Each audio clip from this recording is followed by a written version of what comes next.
नमस्कार, मैं नीतीश भारद्वाज आपका स्वागत करता हूं। चलिए शुरू करते हैं रामायण की आज की पावन कथा। महाराज दशरथ के ना चाहते हुए भी उनका अंतिम निर्णय वही हुआ जिसकी राह सारा संसार देख रहा था। अयोध्यापति दशरथ की अनुमति पाकर विश्वामित्र राम और लक्ष्मण को साथ लिए सिद्ध आश्रम के मार्ग पर चल पड़े। अभी राम ऋषि के आश्रम पहुंचे भी नहीं थे कि एक भयानक राक्षसी उनकी ओर बढ़ी। ऐसी राक्षसी जिसके आतंक से सारा वन कांपता था।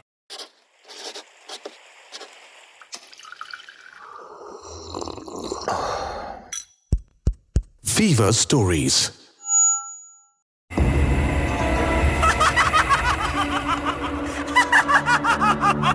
ये कैसी गर्जना है गुरुदेव? ये अचानक अंधेरा क्यों छाने लगा? राम, ये ताड़का है, राक्षसी ताड़का। ताड़का? हाँ, ये राक्षसी इस वन में ऋषि महर्षियों को मार कर खा जाती है। गुरुदेव! राम, लगता है ताड़का को इस बात की सूचना मिल गई है कि उसका अंत आ गया है। उसका काल प्रत्यक्ष उसके सामने खड़ा है, इसीलिए वो भीषण गर्जना कर रही है। क्या वो बहुत बली है गुरुदेव? उसके बल का पता तुम्हें स्वयं चल जाएगा लक्ष्मण। अरे वो देखिए गुरुदेव, इतनी बड़ी चट्टान हमारी ओर आ रही है। भैया राम, वो देखिए। चिंता मत करो लक्ष्मण, मैं चट्टान को अभी रोकता हूँ।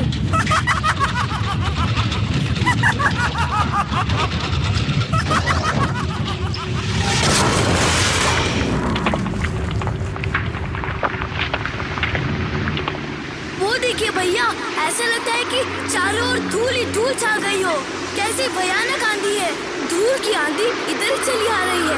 रोकिए भैया, उसे रोकिए, नहीं तो ये आंधी हमें उड़ा ले जाएगी। ताड़का से कोई नहीं बच सकता, कोई भी। मैं तुम दोनों को अपनी मुट्ठी में मसल दूंगी, किसी धूल में मिला दूंगी। सावधान राम, सावधान। ये कोई आंधी नहीं है, बल्कि स्वयं ताड़का है। वो अपनी माया से आंधी में बदल गई है।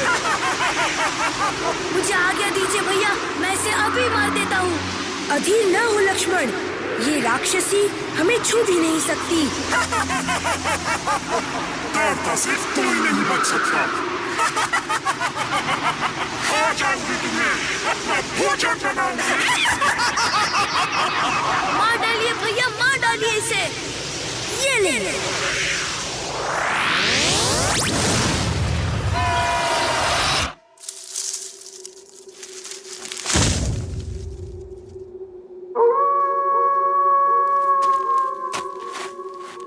ये तो कोई स्त्री है भैया, लगता है उसके प्राण निकल गए।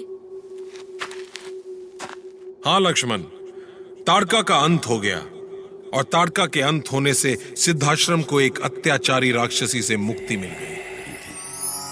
अभी तो वन में चरण धरे,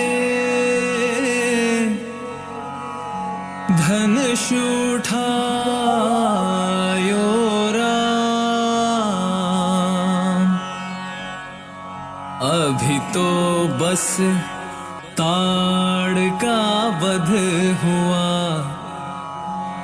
बहुत बचे हैं काम।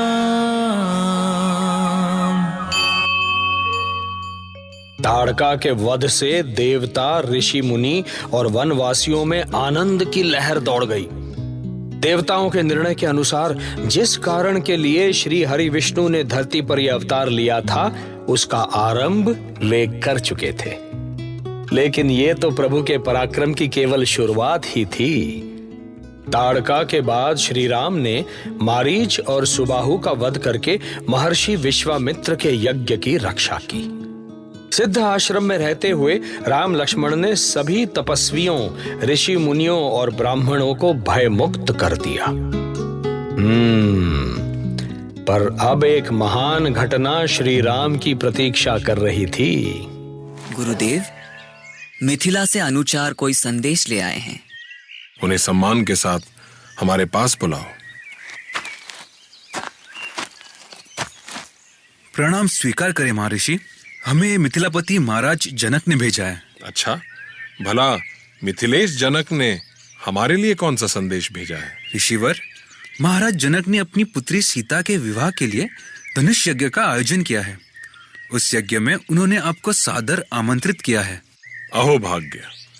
महाराज जनक से कहो कि हम इस पावन यज्ञ में अवश्य आएंगे। गुरुदेव, धनुष यज्ञ का नाम तो मैं पहली बार सुन रहा हूँ। राम, ये एक विशेष यज्ञ है जिसमें धनुष संधान की चुनौती होती है, और महाराज जनक के यहाँ तो साक्षात शिव का धनुष है, जिसे चलाना तो दूर, उठा पाना भी असंभव है। गुरुदेव, क्या उस यज्ञ में बहुत सारे ऋषि महर्षि आएंगे? हाँ, वहां ऋषि महर्षियों के साथ पूरे आयावर्त के राजा महाराजा भी आएंगे। जनक नंदिनी को वरण करने के लिए सारे बलशाली वहां पधारेंगे। गुरुदेव, तब तो वहां का दृश्य अनोखा होगा। हाँ राम, इसीलिए मैं चाहता हूं कि इस धनुष यज्ञ में तुम दोनों भी चलो। आपकी आज्ञा सिरोधारी है गुरुदेव। हाँ गुरुदेव, हम वहां अवश्य चलेंगे।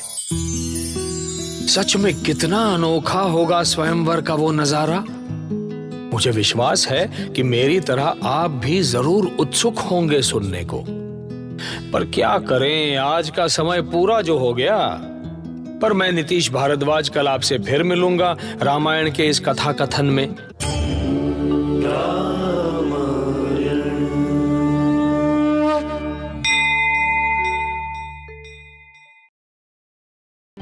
ऐसी और कहानियां सुनने के लिए सब्सक्राइब करिए फीवर स्टोरीज। कहानियां ऐसी जो दिखाई दे।